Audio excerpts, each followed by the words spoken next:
You're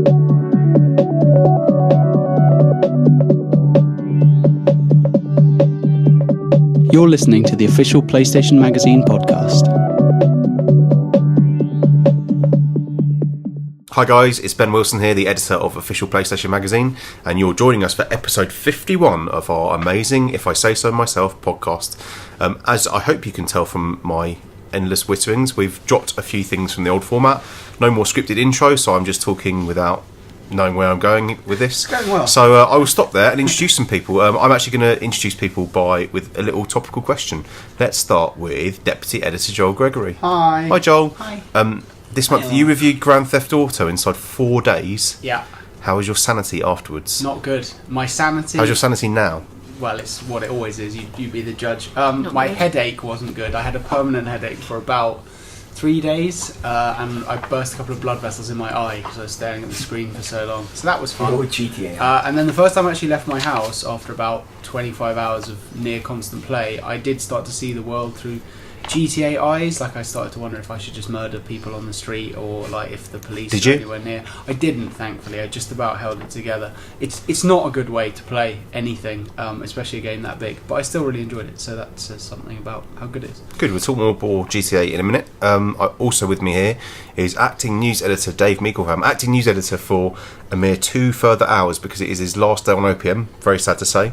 Dave, what will you be doing this time next week? Appropriately, I will be playing Grand Theft Auto 5. Fully clothed? Fully clothed. In my parents' all house. Your clothes? In my pants.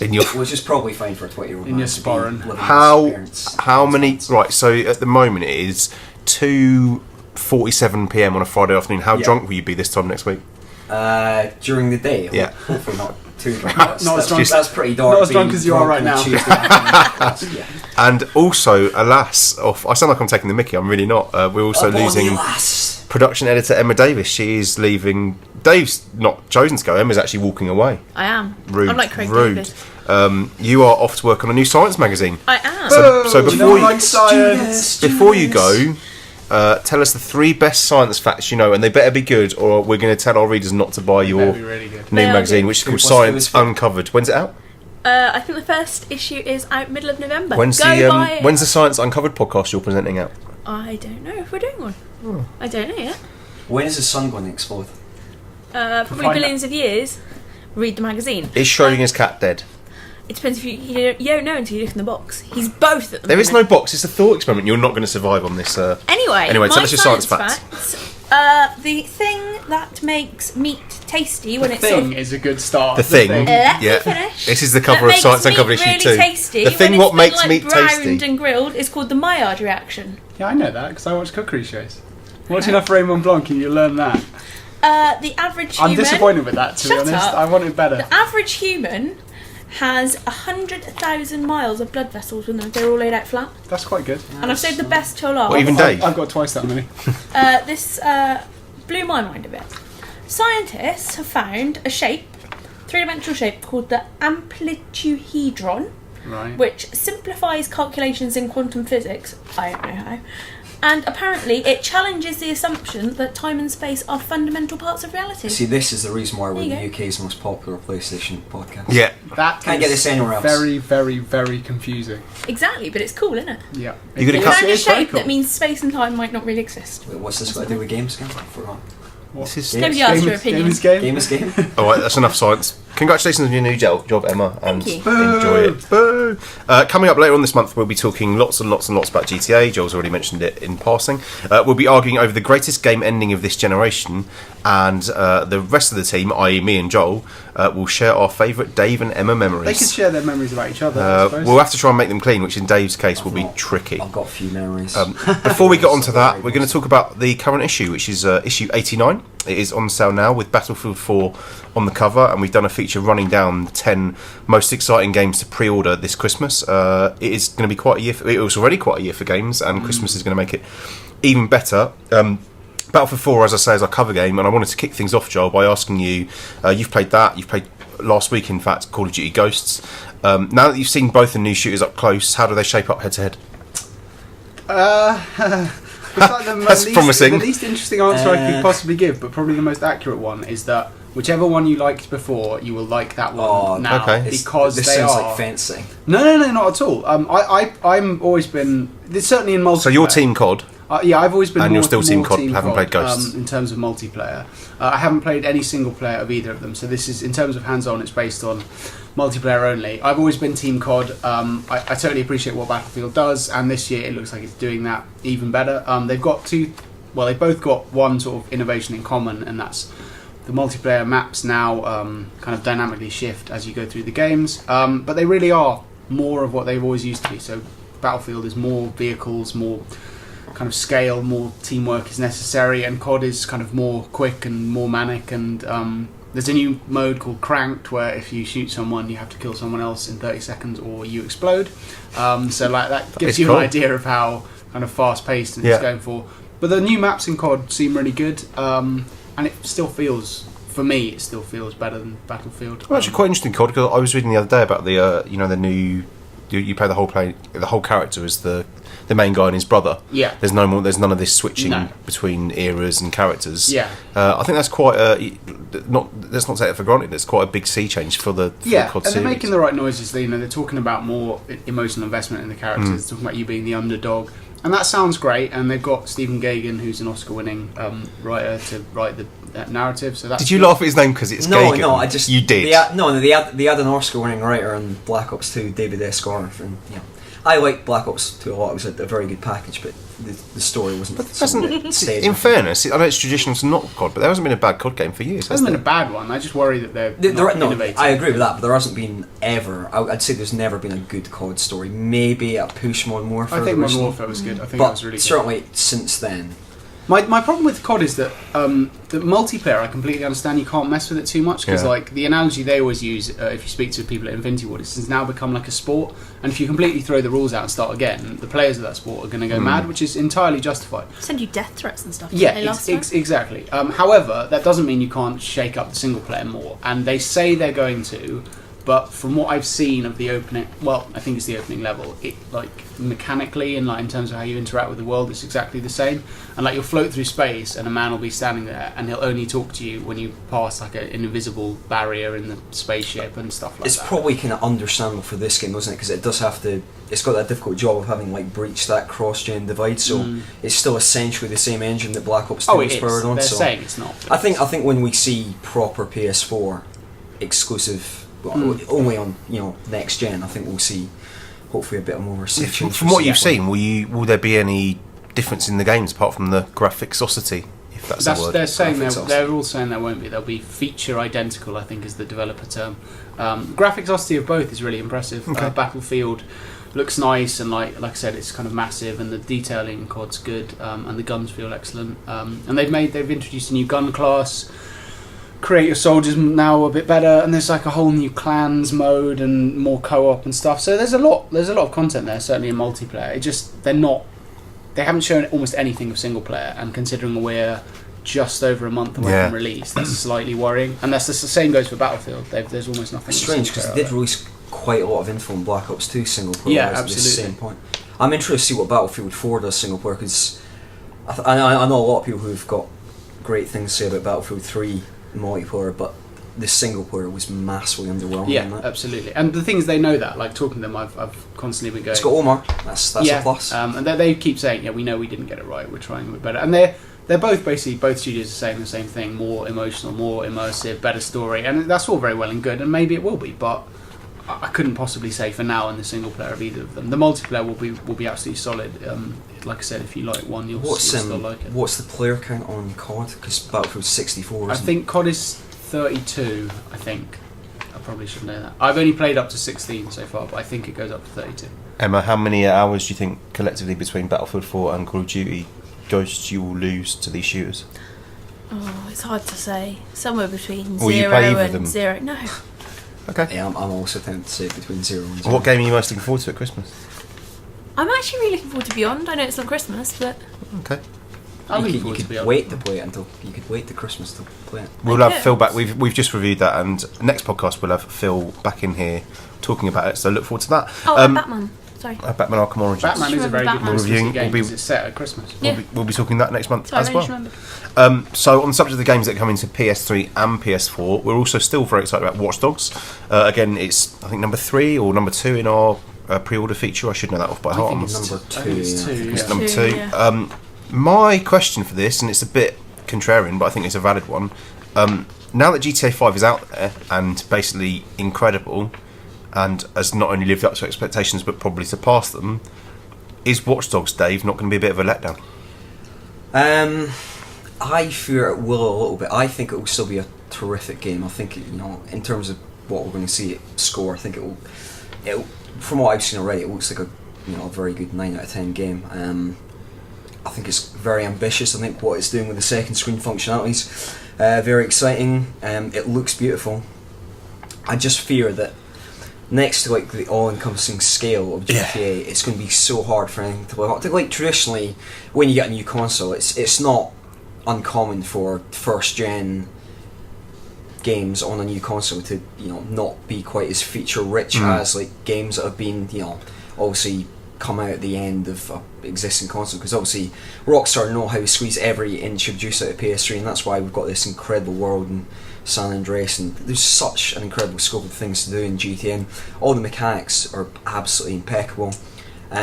So it's not just Watch Dogs. I think every single game that comes out I think the only game that maybe for me currently looks like it could maybe match it is maybe the next Metal Gear, but I think PS4 actually have probably the best launch. So you're not giving Knack a chance in this.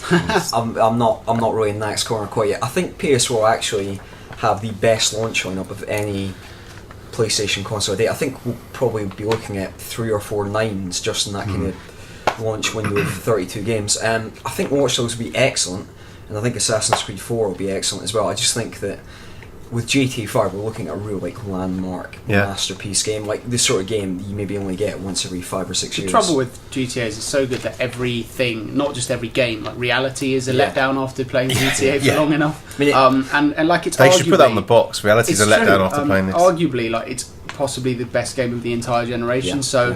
Anything's going to look bad. And Watch Dogs is unfortunate because it's categorically the closest thing to it, i.e., it's an open world game set in modern times.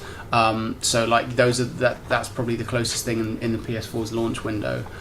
So it's not going to be as good. I feel fairly confident about saying that now. However, like Meek says, it does some really interesting stuff. It does some stuff that GTA doesn't do, and I think it still will be very good. We've actually got an opinion column, not this issue but next month, advocating buying a new TV. I think if you buy a really good new TV between now and Christmas and you've got your PS4, Watch Dogs will look incredible, and I think that will soften the blow from GTA 5, because obviously the scale is smaller, it's a good portion of Chicago, but I think that is one of the best looking games on PS4. So I think if you've got a really good TV and you've got your PS4, that will absolutely make it sing. So I'm going to ask Joel a difficult question, because as we mentioned, Watch Dogs is, you're correct, number 2 in our pre-order countdown. Number 1 is another Ubisoft Montreal game, Assassin's Creed.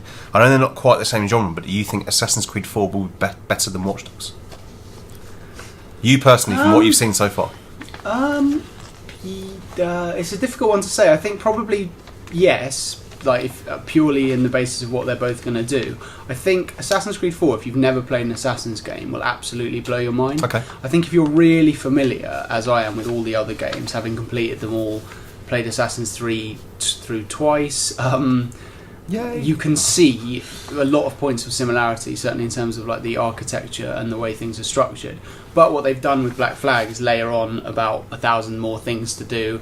The map is enormous. It looks absolutely ridiculous. It's better looking than Watch Dogs. There's no doubt about that. It's probably the best looking game I've seen on PS4 so far. There is 60 hours worth of gameplay, possibly more if you want to do all the open world stuff, all the naval stuff, and it's certainly set to be the best Assassin's Creed yet, which is a high bar, because 2 was a truly excellent game. If I had to back one, I would say Assassin's Creed will be slightly the better game, but I don't think there'll be much in it, and I think both of them are going to be essential parts of what, like Mick says, is a really, really strong console launch lineup. Why are you so confident this year with Assassins that it will live up to the hype in the last couple of years? We've been excited about it, and then at review time you've been left pretty deflated? I think there's been an acknowledgement from all the devs I've spoken to that they overhyped 3 and they weren't able to deliver, and there's a little bit more humility there this time, whereas in the run up to 3 they were basically saying this is like everything's changed, it's going to be the greatest open world game ever, and it really wasn't. I mean, it was fine, but it wasn't anywhere near what we were promised, and they've all admitted that, and now they're going, we are changing X, Y and Z, and those things are exactly what needs to be changed. I think the fact that they are so on the money with what was wrong with 3, and I've played quite a lot of 4 now. I've probably played 5 hours of 4 already. They really have made changes where they need to be. Like, stealth actually works, assassinations are more open-ended and can be done without you being seen. There's a point to earning money now, and the protagonist isn't an utterly dull human being. So all of those things bode really well. It's strange because everyone around this office knows I've never had any love for Assassin's Creed, but this, and I said in the mag this month, it is my most anticipated game, starting on PS4 over Christmas, and it's really captured my imagination. I think part of it's got to do with Far Cry 3, which I think is very close to like being a perfect open world game, and I hope now that obviously they're both Ubisoft games, there will be some shared resource and knowledge. I think Far Cry 3 really laid down a template of how to make an amazing open world game, and I think it's really the setting that Assassin's Creed 4 has really got me excited. Like, I love the idea of being a pirate. I don't think any game really has nailed that sense of like being a pirate out in the open seas. Yeah. Especially in a miserable British winter, I think that's like the perfect Christmas Day game. Yeah. Just like, waltzing about the Caribbean in a lovely ship, and much like being in sunny Los Santos. It's really nice. It's just a really nice game world to inhabit, like shimmering blue seas really and Wales. Both those and games stuff are like great winter games. Yeah, absolutely. Alright, so before we move off of the subject of the current issue, it'd be remiss not to mention a certain game called Grand Theft Auto 5, which is reviewed a little bit after the fact, but that is the world of magazines for you. Scored 10 out of 10 from Mr. Joel Gregory. Now that Joel's finished it, and I believe he's back playing it, covering old missions again, the rest of us are slowly but surely progressing through it. I think it's fair to say we all love it. Does anything else stand a chance in the Game of the Year stakes? No. And as I mentioned at the top of the broadcast, it's been a good year for games. Yeah, I mean, I think both me and Joel certainly don't say it lightly, considering we've both given other 10 out of 10s in the mag this year. I've given The Last of Us 10, Joel gave Bioshock Infinite 10. But for me, it blows away everything I've played this year. See, this has been a very strong. It's been a remarkable year for games, and it's not actually my game of the year personally, but I have no doubt that it will completely piss it up in the voting stakes. The Last of Us, I imagine, will be its closest runner, but I still think there'll be. So what's your number one? Bioshock? I think, for me personally, Bioshock. I'm not saying it's a better game. In fact, I don't think it is a better game. But it's just a personal preference. I think it'll be 3-2-1. I think it'll be Bioshock 3, The Last of Us 2, yeah, I agree. GTA 5. But I think there'll be a big gap between all of those. And I think, GTA is, as I said before, it's arguably the greatest game on PS3. And with expectations that high for everyone to be this wowed, it's like a phenomenal achievement in game making. It's a total package. It's incredible. Like, I think mechanically in the past, there've always been little things to trip up GTA, maybe whether it be the shooting or the targeting, or in GTA 4 they did mechanically improve it. I mean, a lot over San Andreas, but there was a criticism that there wasn't enough to do, which Rockstar I think the mission checkpointing in the mission checkpoint, but I think literally broken. One of the biggest things was that they created this amazing city, but there wasn't particularly a lot to do. There was almost nothing to do with your money. No. Like, the money in the last game was almost a MacGuffin, because you'd get your apartments and then there'd be nothing to spend your money on apart from like guns and clothes, whereas GTA 5 they've really addressed that, because it is all about the pursuit of the dollar, so you can invest in the stock market and properties and things like that. But like the shooting is as good now as, like, I'd say the shooting's as good as Uncharted.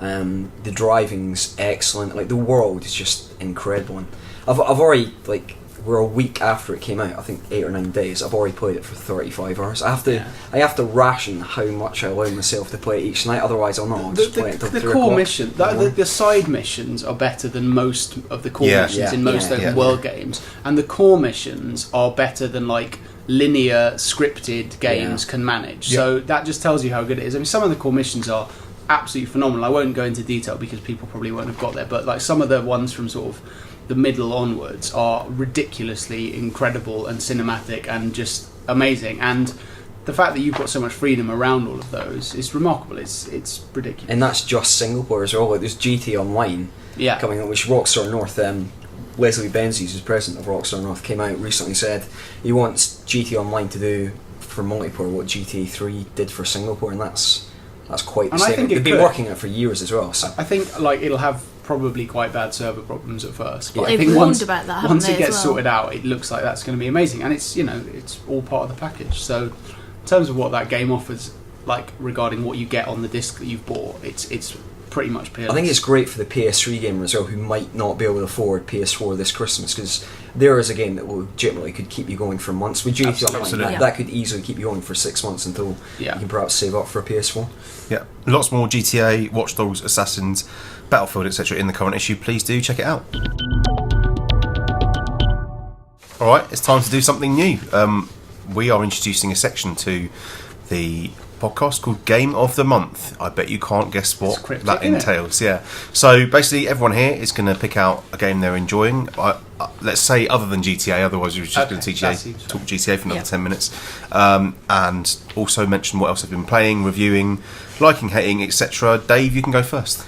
I've been playing, aside from that game we're not allowed to talk about, PES 2014, which I think is really, really good. We've all been playing the football games, and I can't remember a year where there's been more heated debates about which is better.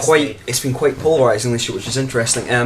I went in, and I think like everyone in this office, I've been a FIFA acolyte probably since 10, and before that I was obsessed with PES and PS2. But this year I went in with no kind of preordained bias. I didn't really have I didn't have much expectation when it came to PES, but PES has really impressed me. Like FIFA, I will say, still it's by far the more comprehensive package. So if you're again a casual football fan, and FIFA's licensing is incredible.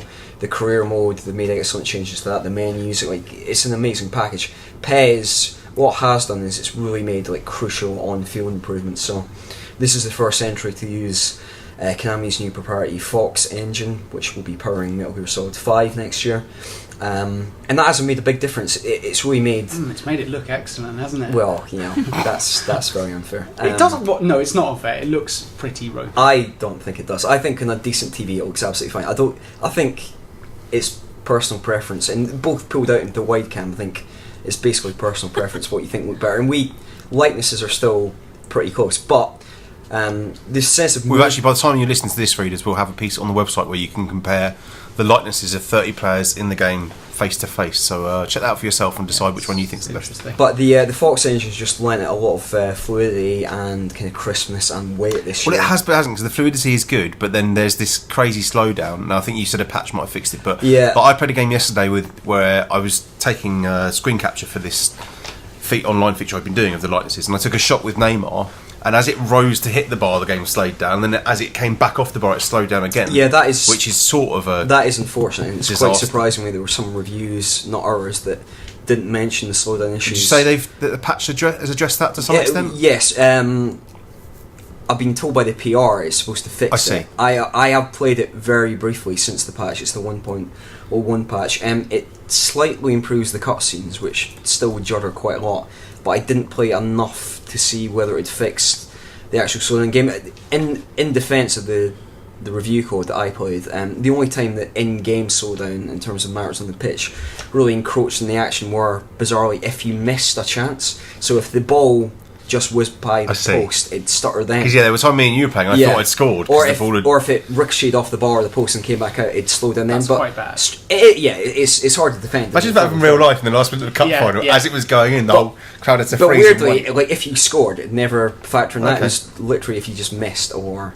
so we have a weird sliding scale even in this room where misses never occur in football. You really like it. I think it's quite good, but not on FIFA's level, and you don't like it very much. I went in thinking I was going to really like it, and I haven't played that much. I've played 7-8 games maybe, and I think it's okay, but I just don't think it does anything. The only thing it does better than FIFA is occasionally you can play a pass, which FIFA wouldn't let you play. But I've played quite a lot of FIFA now, and I think FIFA isn't getting, in some quarters, the credit it deserves for it's changed, because I think its changes are far more subtle, but they're equally important. Like I was playing last night, and the off the ball running is just like it's night and day to what it used to be. And also where you can play through balls in FIFA is completely different. Like there are whole new channels that just basically didn't exist before.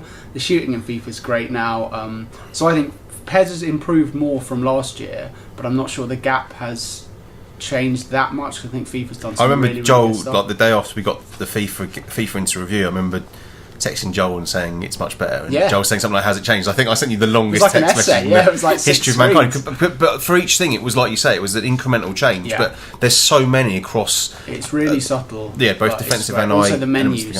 Change the menus. I feel the menus are so much better. I feel quite conflicted because I would much rather play FIFA in multiplayer, but I'd much rather play PES in single player. I think the AI in PES just it lends itself to a more like exciting single player game, but I generally play much more football games multiplayer. Should we discuss some of your FIFA conspiracy theories before you leave? Cooking it up. Jimmy goes Captain Planet. We had this conversation yesterday. Basically, every time ever I've scored a goal against Dave from the corner, he's turning and going, PES has like FIFA's cut out. He never gives me any credit for like a perfect cross and time there. It's always the game. I've not just questioned every single goal. There's a real ethos in this office though that no goal is conceded is ever fair. It's always the game's made it happen. That is true. Basically, the way Dave plays FIFA, or actually Halo and anything like that, really, is it's if he wins, it's because he's skilled. If he loses, it's because the game has somehow wronged him. It is BS. Or someone else. I will say there is still still some BS. You have a theory, don't you, that in FIFA that you always, I really don't. when you concede, you're always more likely to score in the next minute or so. It seems like generally, when you score, you have the opposition has a better chance of getting a shot in. But that could be psychological. That could be because the player who scored eases off, and the player who's just conceded I don't really tries harder. Because I find, you see, when I play you, for instance, if I go one up, in that instant I go up, I can tell you kind of go, I've got to score now, and you always step up a gear in terms of your keeping possession and trying to score in the next couple of minutes. I honestly, in terms of cook up in FIFA, I don't really have an issue with it.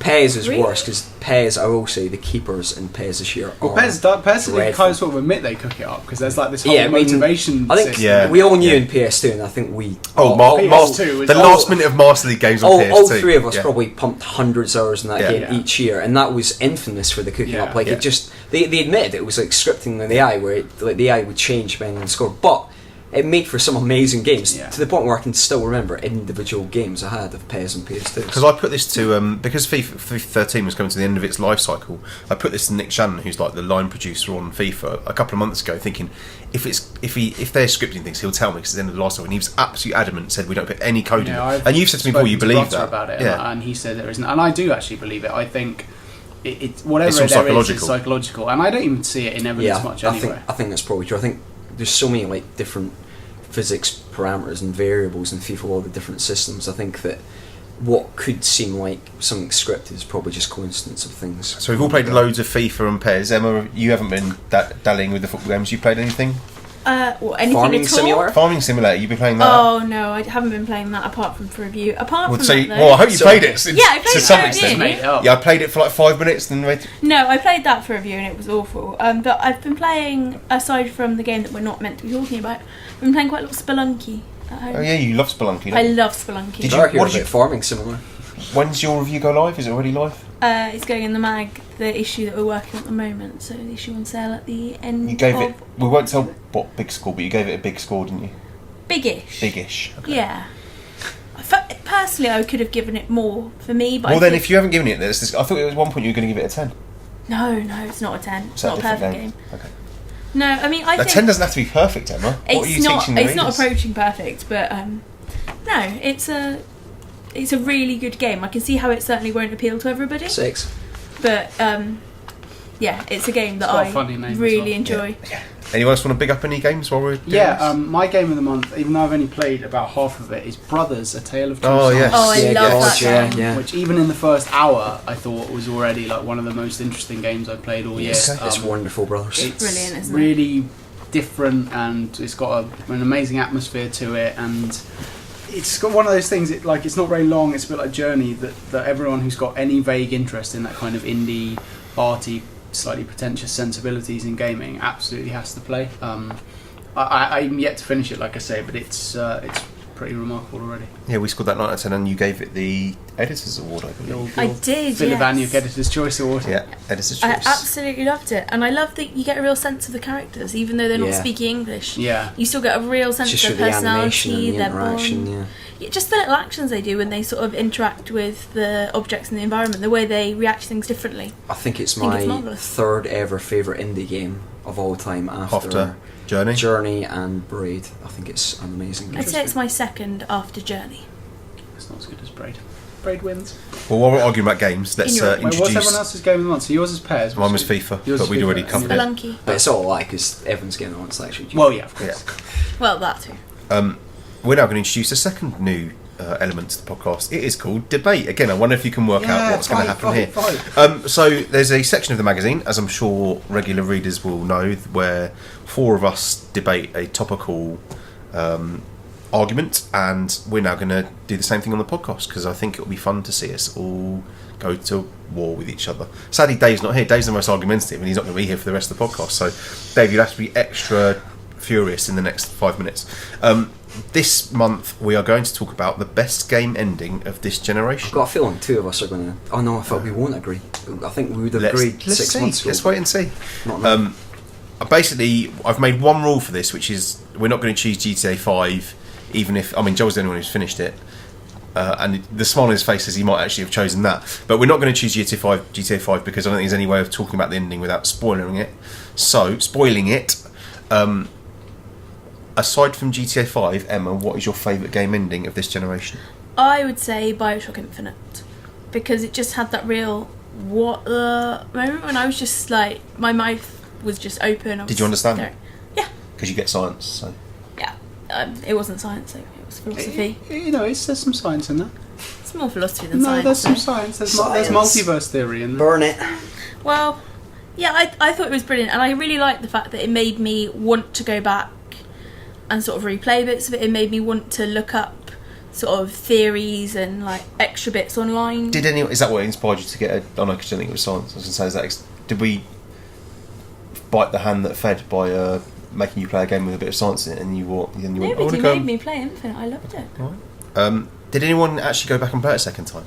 No. I tried to play 1999 mode for about 2 hours and then thought this is going to ruin me, so I stopped. Did you finish it? I've played it twice, and I started it at third. How did the experience change the second time? It's still really good. That's the correct answer to the debate, by the way, for me, is that it's Bioshock Infinite.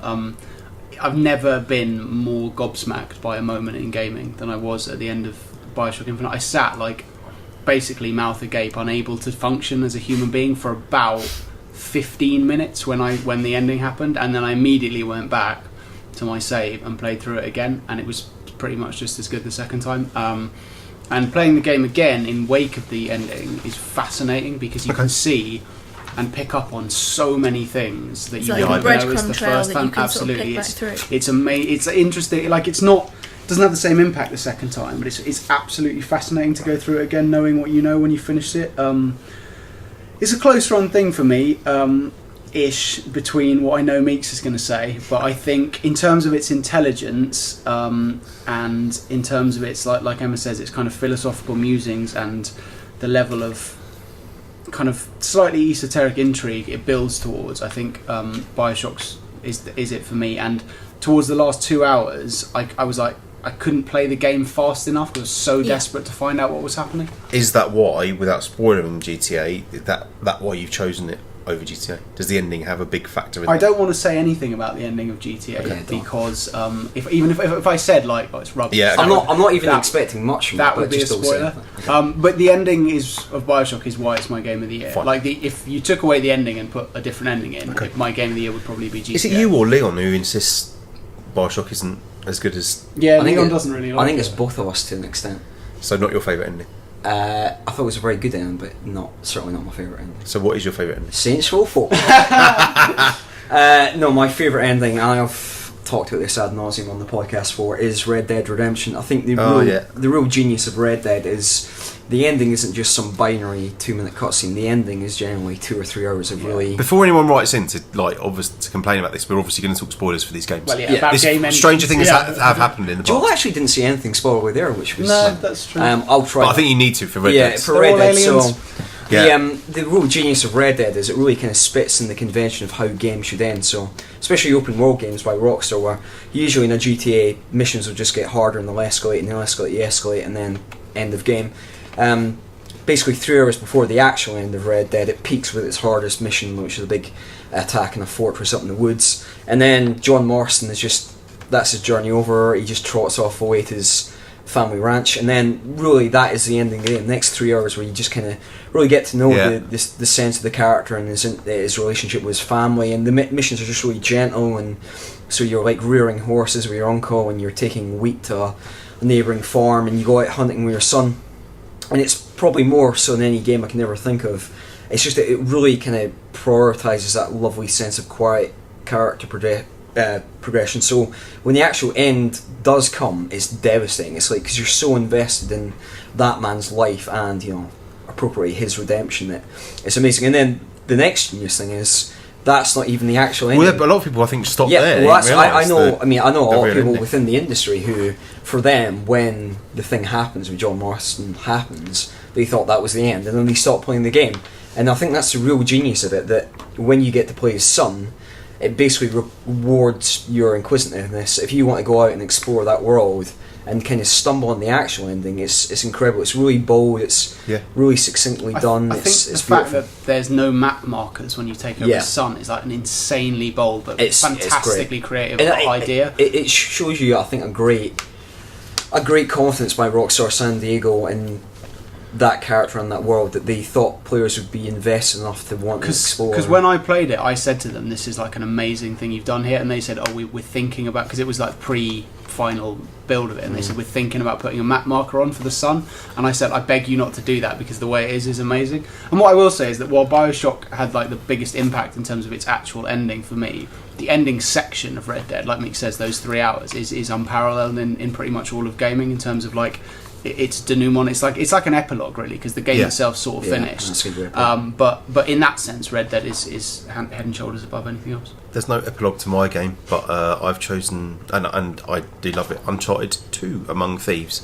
That is nice. I'm just a big soppy mess, and it left me a big soppy mess because it's obviously when you spend the whole game thinking Drake might get together with Chloe rather than Elena, and then at the end Chloe walks away with Sully following her and staring at her backside, and then you get Nathan and Elena standing on a mountainside. Would you say, like, with beautiful? Is it in Tibet? Tibet, yeah. Beautiful backdrop, basically having a soppy and at the same time piss-takey conversation. Yeah, it's funny. Like the last scene is really funny, and it just fades out with him her insisting that she saw him in tears and him saying, "No, I had dust in my eye," whatever the line is. I just thought it was and she keeps his really, tears in a that's jar. it. Can I keep your tears in a jar? Yeah, it's just a really cute ending. Like you say, it's not overwrought in terms of the emotion. It's a lovely ending, and it's also got a humorous side to it. So I should also very quickly say The Last of Us has an excellent ending as well. Yes, it does, but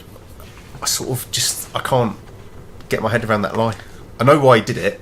But I love the ending to The Last of Us. It's like incredibly bleak in terms of like the moralistic aspects of it, and that's why I don't like it, because I'm a big soppy git. Which is totally fitting. Yeah, tell her the truth. Yeah, the endings of that's great. Alright, so that's our 2 new sections. Hope you enjoyed them. Wait, what was ours? BioShock. Oh, yeah. So we've got like... Should we just go around again? Please do tell us your games of the month and your favourite game endings on Twitter at OPM_UK and Facebook at facebook.com/official PlayStation Magazine. Now back to an old favourite, the reader questions. I'm going to jump straight in with the first one. This is from Paul Hayes. He asks, for PS4, how will you go? Physical discs or digital? I'm personally going to go fully digital. Dave? Now, interestingly, a couple of weeks ago I would have said I would go fully digital as well, but A, my Highland internet connection probably won't be fast enough, and B, I'm a bit worried about the quality of digital products following GTA 5, where there's been quite a bit of controversy over the last couple of weeks of the digital edition of GTA, which is a 17 gigabyte file. Certainly older PS3s have had a lot of trouble streaming in textures, so I think there's been videos online of the comparison between the disc version and the digital version, like textures and buildings popping up like 10 feet away in the car. Quite a lot of those videos are slowed right down to about a third of the speed, though. I mean, I'm not playing it on an older PS3, but I'm playing the download version, and I personally haven't noticed any issues. I know it drive me mad, but I think that will be. I think that's the exception. I think most digital versions will be identical technically, because I think digital is clearly the future for PS4. I think that's certainly when broadband pit. I've gone mad. When broadband speeds improve in the UK, I think that will be the default way for most people that access I'm games. too. But I do like this. I like having something physical in the shop. Yeah, as well. that's what I was going to say. Is that I still own CDs for albums that I haven't listened to for years and years, and I know it's different with games because like you don't in the same way you'd watch an old film like Jaws that was 30 years old. It's very rare that I ever consider going back and playing Pong. Kind of games moves on much faster than other types of media. Having said that, I still find even now, like when stuff comes into the office, like we got FIFA in yesterday, I still much rather have that on the shelf as a thing to look at and know I've got than there's a digital download that is sort of there. And I'm the same. I thought I might go digital, but I share Meeks' concerns, and also you need a huge hard drive. You need a massive hard drive and amazing internet, and I'm not sure I can rely on those things. The good thing about digital is that it does reward laziness, because I know there's several games like Batman Arkham City and Red Dead Redemption, when they came up on PS Plus, I downloaded them on my hard drive just so... I mean, I do own the box games, but occasionally I'll just have like a passing urge to play 15 minutes of Red Dead. What was the game you insisted on? Infamous. Was it Infamous? Yeah, I said, don't worry, I'll try and get you a copy. You were like, no, I need to play it now. I paid 50 quid for the digital version, and it took... What game was it, Infamous 2? Infamous 2 took about 36 hours to download. One thing I will say is they need to... They have to fix That's the thing, that's what they've got to prices fix. Out. I mean, it'll make a difference in terms of you can now remotely download things, so you could download it while you're at work and play it when you get home. You don't have to do it from your console, but the pricing has to be fixed. Wasn't Defiance first on PSN like $69.99? Yeah, I think James Bond as well was 60 money. quid as well, wasn't it? Really bad James I think Bond. soon though, like I'm letting go of my attachment to physical media. Like I'd happily get rid of all of my DVDs if someone could say there'd be a HD version of them stored in the cloud. The only thing I'm particularly attached to anymore is books. I can basically get rid of my gate. If I had the version of them and it wasn't like overfilling a hard drive, I could have my DVDs, my Blu-rays, my games, and most of my music. I could happily get rid of the physical copy. I need films on disc. I really need films on films disc. Netflix has changed that. Again, it's laziness. I'd so much rather just be able to go click and play rather than find the disc. Well, I prefer owning things physically, but equally, like Joel said, I could, if I needed to, get rid of everything apart from books. Yeah.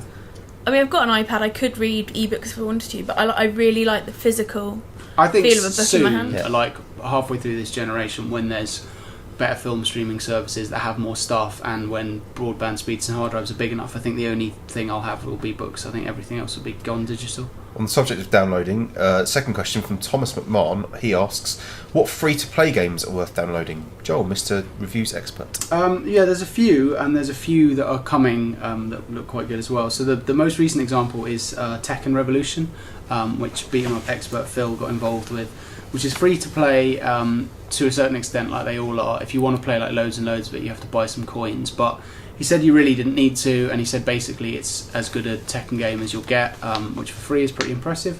DC Universe Online is now free, and while it's not the greatest game in the world, it's pretty good fun, and for free it's quite good going.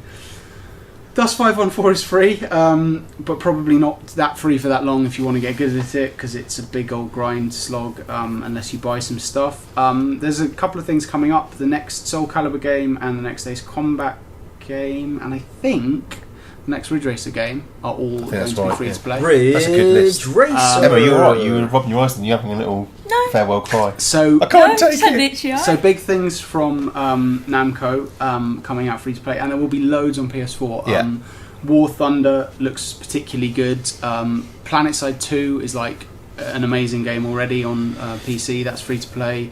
Warframe is coming out. That's going to be free to play, though I played that at E3 and it wasn't great. And there's a new Blacklight, which is free to play, and I think that Primal Carnage dinosaur game is also free to play. Oh, is that free to play? Oh, Dave's straight in there. So there's a few on PS3 now. There's more coming to free. PS3, and there'll be loads on PS4 pretty much from launch. Dinosaurs! So, good. That was an excellent, comprehensive answer. Thank you, Joel. Question 3. Paul Pope asks, This is quite can I come round for tea? Emma? Yeah, why not? I'll make some cake. You should make the cakes you bought today. Describe them to what's in them. They are incredible. I made tiffin, which... No one knows what that is. Yeah, nobody's heard of it apparently, but everybody's getting really excited about it, which makes me feel a bit like I'm taking too much credit because it's really simple. It's just crushed up digestive biscuits and you use some form of fruit. I use glacé cherries. And then you mix it in with some melted chocolate and butter and a bit of honey. And then you put it in a baking tray or something and just let it set in the fridge. You don't even cook Chop it into slices. No, I cooked nothing. Free science and free recipes. You're on it today, Emma. Question 4. David Pacholok asks, the lead character from the last game you played is chasing you with the intent to kill. How screwed are you? Joel?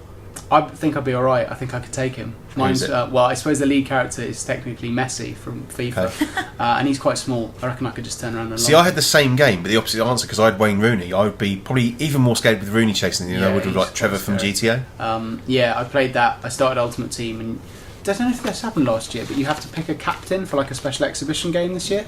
No. And the captain of my team was Messi, so I think I'd be Do you only get him for one game? Yeah. And then he just goes? And then he goes away. But he's little, so I reckon I could have him.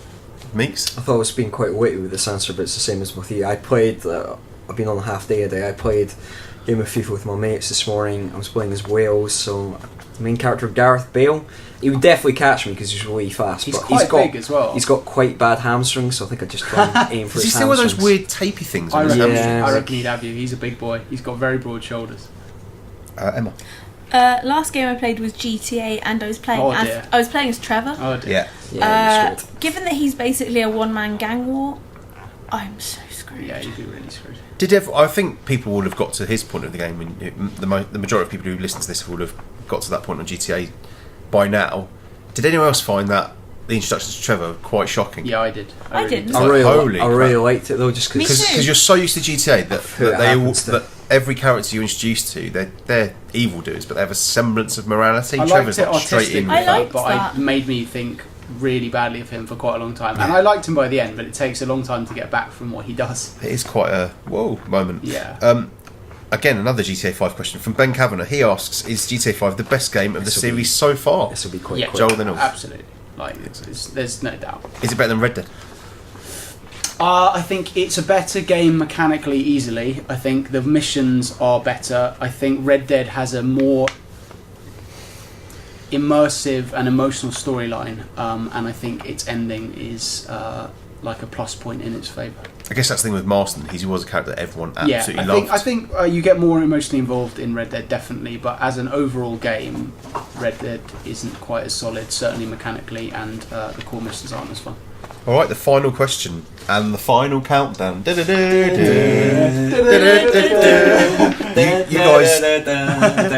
You guys have about 2 hours left on Team OPM. Dave, before we get to me and Joel's horrendous anecdotes of all the bad things you've done, what are your favourite memories of OPM? My favourite memories of OPM were generally just being in the office with all the fine folks who work here. They're generally, by which I mean everyone in this room and some people aren't in this room, the best bunch of colleagues / friends I've ever had the privilege to work with. We've got to end this podcast in front of a Tibetan waterfall, just taking the mickey out of each other. And generally, I've enjoyed every single day. I've gone wrong. I've enjoyed every single day I've come into this office, and it's been a real pleasure. So I thought I was doing straps with the Brain Trust. And slight. I'll pull back the velvet rope now. When myself and I. When me, Joel, and Phil were all clashing heads to bring you witty and funny strap lines for reviews. And I'm groaning from across the desk. That's the crossheads that never were. So full bail ahead, shoots meal deal. Full bail ahead. Did we tell the full bail ahead story in the podcast? I don't think there is a story. No, I think we did last podcast. I think we told full bail head thing. I'm pretty sure we told. We'd also tried to get the crosshead shoots meal deal in a FIFA feature he wrote for me, which came straight up. That was brilliant. Better filled as well. Emma, favourite memory? I concur with Dave. Apart from deadline days, they haven't been my favourite memory. But it's just been great to be working in a really sort of professional yet very silly office environment where Nerf guns are sort of flying around in general, and getting to play games and I think that's the thing I'll miss. Well, more than anything, I'll miss your professionalism and excellent work, obviously, for both of you. But in addition to that, I think you two are very good at raising funny anecdotes of things you've done, i.e. Emma falling over and you falling over drunk. And you sleeping in your pants or sleeping under piles of pants, more accurately. I'd like to clarify that I did not sleep with ice cubes in my pants. So I did sleep with ice cubes in my bed. This is in the magazine, if anyone's wondering. Which is strange. I put the ice cubes because it was swelteringly hot in my flat in June and July. I put ice cubes near my feet at the end of the bed because I get very hot feet. I did not stuff ice cubes into my pants. Basically, he woke up with a wet patch in his bed, and that was the best excuse he could come up with. I think that's really what happened. And Emma had a revelation about a certain fishy treat live in the office. Did you not? No, I didn't. I knew before. Yes, you did. No. You came in and went, guess what I found out last night? Scampi isn't a fish. I said I only found out recently. Oh my god, I've never heard that. You actually said that. Animal. Scampi isn't an animal, yeah. That's incredible. You know haggis isn't an animal either. Yeah, I know that. Joel, favourite memories of these two? I think for Emma it's all of her Carl Pilkington moments, and there have been so many. I'm so sad we haven't compiled them into a book, but there really have been loads of things just like the Scampi. Also needling horrendously about Die Hard's been Emma's catchphrase is "I know stuff." Yeah, I know stuff. I do know and she does know stuff, and she's a very clever girl, but she's also got a tendency to say really, really dumb stuff, like amazingly dumb stuff, and it's brilliant. There is an amazing story I've just remembered where down the end of our office there's a post box. Now, if you imagine it's like a red tray in which you obviously put post, and so every day Emma's worked in the office for 2 years. Every day was put post, and one day she's just sat there at her desk. She goes, Ben. I said, yeah. She goes, can I ask you something? You know the post box down the end? If you put posts in that, will they post it for you? I meant personal posts. Yes, Emma. That's what a post box is for. I really miss our spectacular instances of horrible, poorly coordinated actions. Like, you're maybe the most uncoordinated person I've ever seen, which is beautiful. Like, I've never enjoyed seeing someone try and catch a ball more than you, where you try and clap your hands together. I did the best fall ever actually yesterday morning. It wasn't in the office. I scrambled out of bed, immediately overbalanced on one ankle, fell almost to the floor, and then gave myself a cramp in my calf as I did. Oh, that's good. Oh, yeah, that's great. I think for Meeks, the sleeping in a pile of pants is like it's unparalleled in terms of what happened in the office. Outside of the office, it was probably when he passed out at Leon's birthday party, and we put crisps in his mouth and dogs ate them out. Partly because he passed out within, and I'm not exaggerating, Meeks, within an hour of us arriving at the party. We'd had a small amount of alcohol to drink on the train, but then he was unconscious from about, I think it was 6 o'clock, right throughout the rest of the night. And it was a lovely day, and it was like a beautiful countryside house, and he was just sleeping and being molested by dogs. I think one of my favourite Dave memories actually is we had a team night out, and we were in one of the pubs in Bath. Dave was, my surprise you all, Dave was getting quite stubborn in a sort of general debate about films. He wouldn't listen to anybody say anything that wasn't Jurassic Park being the best film ever. And it got to the point where the barman walked over to the table and just slid a napkin onto the table, and on it he'd written, I can't even remember what the film he'd written was, but he was like, it's clearly such and such. And we were like halfway across the pub from him. That's how loud you were being. Relationship with some of the barmen in Bath. You'll still miss us now with telling these stories. Yeah, you're well, to be honest, we could probably re-record this tomorrow morning after he's leaving. That is true. And maybe both of them would have new answers. Yeah, I don't want to do anything tomorrow morning. Emma and Dave, Joel and I and the rest of the team will genuinely miss you a lot, as I'm sure all our readers. Thank you both for all your hard work on the mag. Thank you for having us. If you want to keep in touch with these guys, you can follow Emma on Twitter at mcetera and Dave on Twitter at opm_Dave. He might even tweet once or twice in the next few months. You might find me under our bridge. As for us, as I mentioned earlier, please follow us on Twitter at opm_UK, Facebook at facebook.com/official PlayStation Magazine, or on the net at officialplaystationmagazine.co.uk. Next month we'll be talking even more Assassin's Creed 4, some Assassin's Creed, Black Flag, Batman Arkham Origins, I've Gone Mad, and Beyond Two Souls. Until then, keep it official.